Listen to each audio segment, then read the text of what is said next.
Tiga. Assalamualaikum warahmatullahi wabarakatuh. Alhamdulillah, nusalli wa nusallimu ala rasulillah wa la hawla wa la quwata illa billah.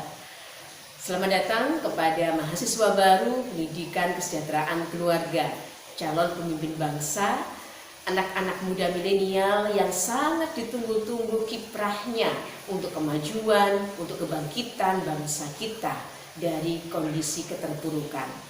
4 tahun mendatang, anak-anakku sekalian, kalian adalah para sarjana, kalian adalah orang-orang hebat yang ditunggu sumbangsihnya untuk bangsa, negara, masyarakat, dan keluarga.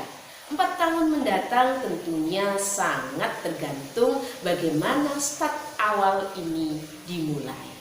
Oleh karena itu, saya ucapkan welcome Universitas Negeri Surabaya.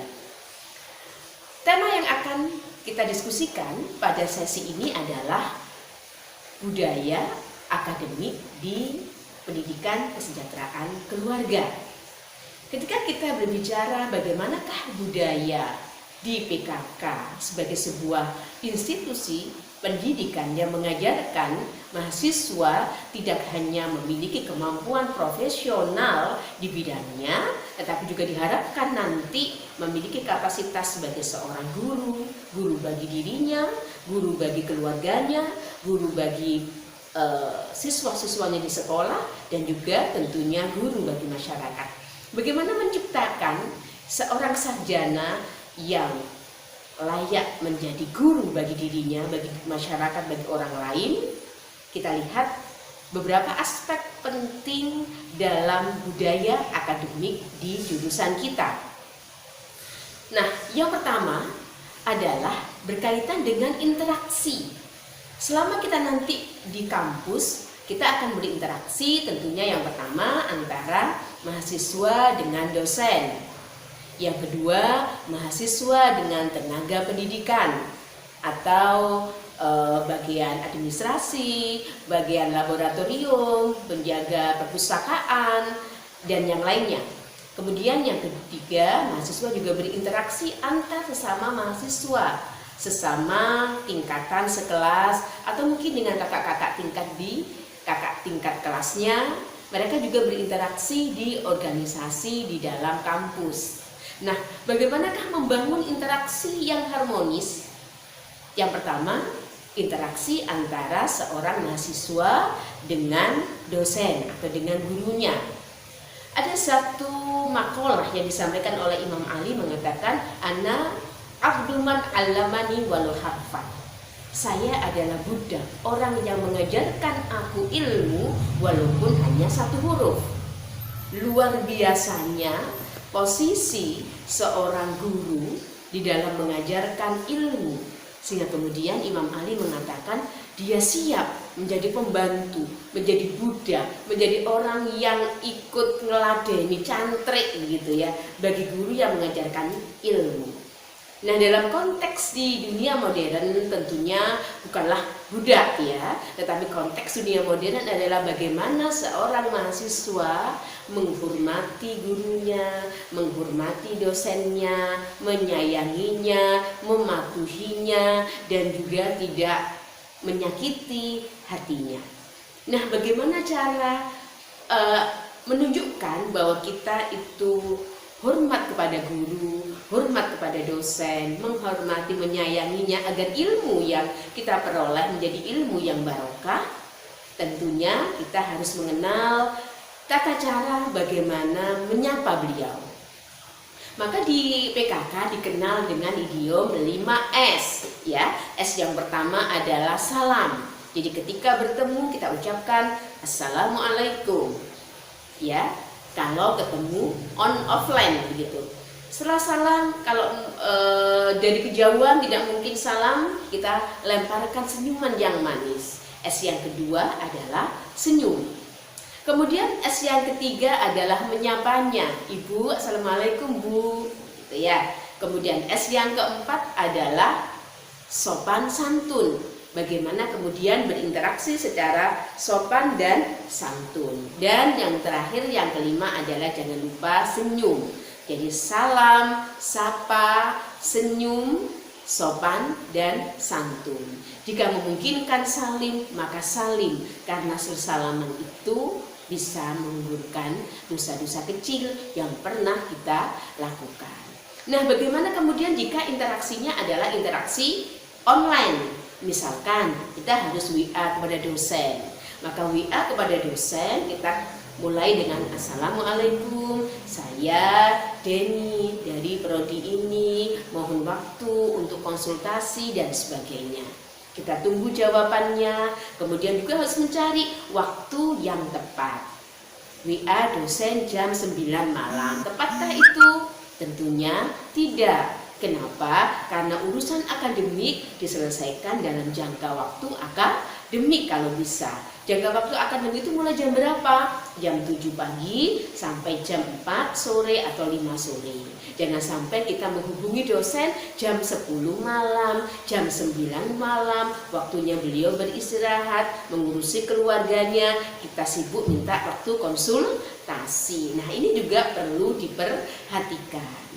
Nah, selama saya punya berpengalaman menjadi dosen sekitar lebih dari 15 tahun, dalam satu kelas saya pasti akan mengenal mahasiswa. Yang pertama, yang pintar, yang kedua, yang santun, yang ketiga, yang gablek. Nah, dosen mesti akan kenal mahasiswa. Yang pertama adalah yang pintar, yang rajin, yang sering berpandangan, berpendapat. Kemudian yang kedua adalah yang santun, ya. Dia ketika bertemu selalu bersapa, kemudian dia senyum, dia salim, ya. Ketika dia diminta selalu memberikan jawaban, menanggapi dengan penuh kesigapan. Dan yang ketiga yang gablek. Nah, karena Pak dosen itu punya mahasiswa nggak hanya satu kelas, bisa saja seorang dosen mengajar 10 kelas. Apakah dosen akan menghafalkan nama-nama seluruh mahasiswanya? Oh no, tentunya tidak hafal. Maka dia akan hafal nama-nama tertentu yang memiliki kriteria itu. Karena itu pastikan kalian semua termasuk yang pintar tadi, yang santun tadi, jangan termasuk yang ketiga. Apa yang ketiga? Yang gablek, bikin masalah, bikin usil, kalau tugas selalu terlambat, kalau nggak begitu tertinggal dan sebagainya. Ya, itu interaksi antara dosen dengan mahasiswa. Bagaimana kemudian interaksi mahasiswa dengan sesama mahasiswa? Interaksi sesama mahasiswa juga harus dibangun dengan penuh kerjasama, gotong royong, saling sapa, saling menghargai, saling menghormati. Jangan sampai kemudian antar teman dalam lingkungan satu kampus atau satu kelas terjadi percekcokan atau terjadi permasalahan yang tidak ada yang mau meminta maaf atau merasa bersalah dan sebagainya. Nah, atau menyampaikan kalau dia bersalah sehingga minta maaf. Nah, ini juga penting. Oleh karena itu maka interaksi sesama mahasiswa harus dilandasi untuk apa? Saling menghormati, saling menyayangi dalam konteks agar bisa bekerja sama. Kenapa? Karena kita tidak mungkin kuliah itu menyendiri. Kita butuh bekerja sama dengan teman yang lain. Maka banyaklah berkawan. Jadilah orang-orang yang nyaman kalau berkawan dengan kita. Jangan jadi orang yang kemudian orang menghindari kita karena kita tukang usrak, tukang bikin resek. Kalau berdekatan mesti rame, mesti heboh dan sebagainya. Nah, bagaimana kemudian yang ketiga, etika berinteraksi dengan tendik dan juga dengan yang lain. Dengan tendik sama dengan dosen. Ya, karena tendik adalah atau tenaga pendidikan termasuk di situ laboran, yang bagian laboratorium, kemudian perpustakaan dan yang lain, mereka juga seperti dosen kita yang membantu kita di dalam proses penyelesaian studi. Karena itu dengan berkata-kata yang sopan, ya, dan kemudian juga berinteraksi dengan mereka, menyapa mereka, melemparkan senyuman manis kepada mereka, karena atabassumu shadaqah. Senyuman itu adalah shadaqah.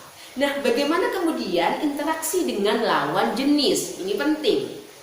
Ya, sebagaimana kita ketahui fakta fakta penyimpangan interaksi antara seorang mahasiswa dengan mahasiswi ini banyak melibatkan interaksi yang tidak sehat, bahkan interaksi yang melanggar norma-norma etika.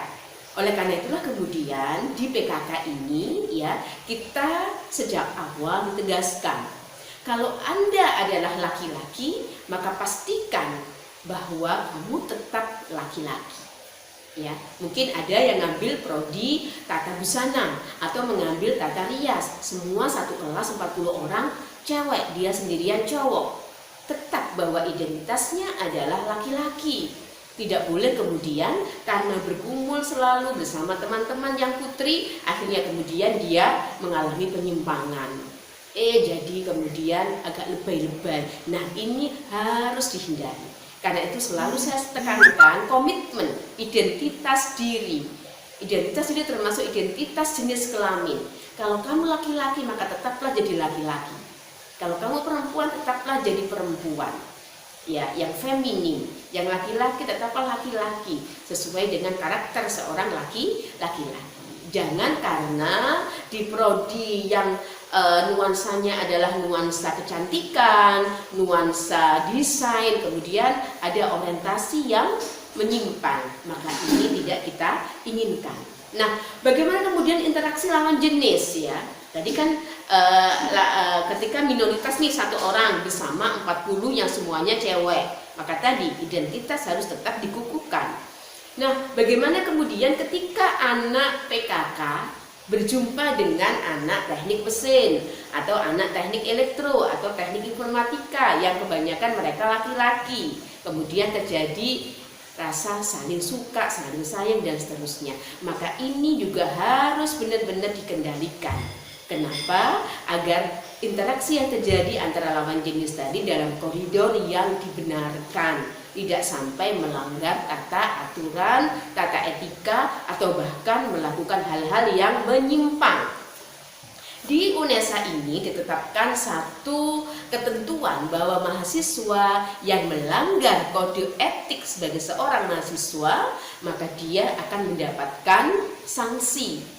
Jangan sampai ya anak-anakku sekalian yang manis-manis, yang cantik-cantik, yang ganteng-ganteng mendapatkan punishment. Salah satu punishmentnya adalah misalkan ya dipanggil oleh Kajur, dipanggil oleh Kaprodi karena melakukan tindakan-tindakan yang memalukan diri, keluarga, dan UNESA.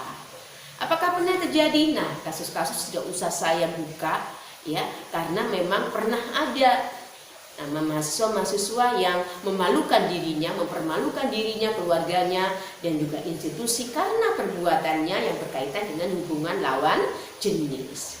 Maka jaga pergaulan, jangan sampai terjerumus pada pergaulan yang menyimpang. Nah, selain etika yang berkaitan dengan interaksi, ada juga yang lain adalah etika akademik. Apa sih yang dimaksud dengan etika akademik? Bagaimana kemudian kita berproses dari seorang mahasiswa menjadi nanti seorang sarjana tetap dalam koridor yang dibenarkan. Jujur, non plagiasi, tidak ngerpek, ini penting ya. Karena itu maka kalian juga harus paham terkait dengan aturan nol plagiasi. Ketika menyusun artikel, maka ketika itu mengambil dari internet harus diambil, ditunjukkan sumbernya, atau kalimatnya harus dirubah, harus direproduksi agar tidak terjadi plagiasi atau peniruan. Demikian juga ketika ujian, jangan sampai kemudian ujian ternyata ujiannya ngerpek temannya atau membuka buku, membuka handphone. Ini mencederai nilai-nilai akademik.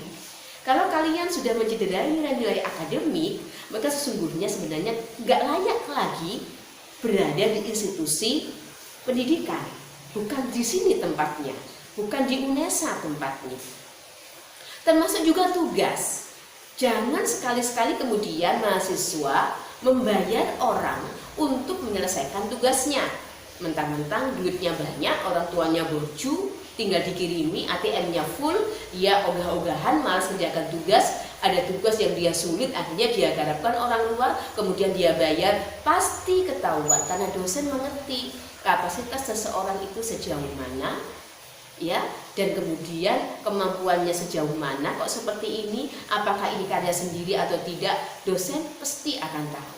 Nah, ini mencoreng nama diri sendiri, mencoreng kehormatan diri sendiri. Oleh karena itu jangan pernah dilakukan seperti plagiat, ya, mencontek, menggarapkan tugas, atau copy paste tugasnya teman hanya diganti covernya saja. Nah, ini juga banyak ditemukan. Isinya persis punyanya teman, covernya hanya beda, ganti nama karena dosen membaca, ya. Jadi mentalitas sebagai seorang, ya, mahasiswa yang berani berjuang dalam proses mencari ilmu harus kita tanamkan mulai sekarang, ya. Jangan sampai kemudian kita menjadi mahasiswa bunil. Apa itu bunil? Budak nilai, ya, berburu nilai, tak dapat A semua, tetapi menghalalkan segala cara. Ingat, al ilmu nurun, ya, ilmu itu cahaya, dan cahaya Allah itu hanya diberikan kepada orang-orang yang bersih, yang jujur dalam proses mencari ilmu, ya. Jangan pula menjadi bucin, ya. Apa itu bucin? Budak cinta, karena seneng sama cowok, kesengsem sama cewek, ya, apapun dihalalkan, sampai kemudian menghalalkan segala cara dan menggadaikan kehormatan diri. Na'udzubillah. Karena itulah saya yakin anak PKK itu terkenal cantik-cantik yang perempuan, yang cowok itu ganteng-ganteng. Kenapa? Karena pinter merias, pinter menyesuaikan tampilan wajah, tampilan performa, busana dan sebagainya, ya. Tetapi jadikanlah, ya, kecantikan yang diberikan oleh Allah itu disyukuri dengan cara apa? Menjaganya, merawatnya, melindunginya, dan menjaganya dari pergaulan yang tidak sehat. Nah, ada hal lain yang juga perlu kita tekankan lagi dalam konteks sebagai mahasiswa baru, ya. Pada masa-masa ini kita akan melalui proses perkuliahan online, ya. Maka kalian juga harus paham bagaimana etika perkuliahan online. Apakah nanti dosen menggunakan Google Meet? Apakah dosen menggunakan Zoom atau menggunakan platform media yang lain? Nah, ketika kita kuliah, ya hadapi perkuliahan itu. Jangan sampai kemudian, pernah saya temukan seorang siswa mengikuti Zoom, tapi dia telepon-teleponan, pacaran dengan temannya. Itu dosennya tahu. Oh, dia ikut Zoom orangnya, tapi dia ternyata aktivitasnya, kepalanya tidak di pembelajaran, tetapi di tempat yang lain. Nah, itu juga jangan sampai kita lakukan. Jadi ketika memang jamnya kuliah, siapkan diri untuk perkuliahan, ya, gitu. Nah, satu semester ini kemungkinan besar masih offline, masih online. Ketika online, maka ikuti tata etika berkomunikasi, berinteraksi secara online. Nah, nanti insya Allah semester 2, ketika virus corona sudah mereda dan vaksin ditemukan, kita sudah bisa bertatap muka, kita sudah bisa bersua, jangan lupa ketika di kampus tampilkan diri sebagai seorang mahasiswa yang santun. Dari sisi apa? Performa tampilan.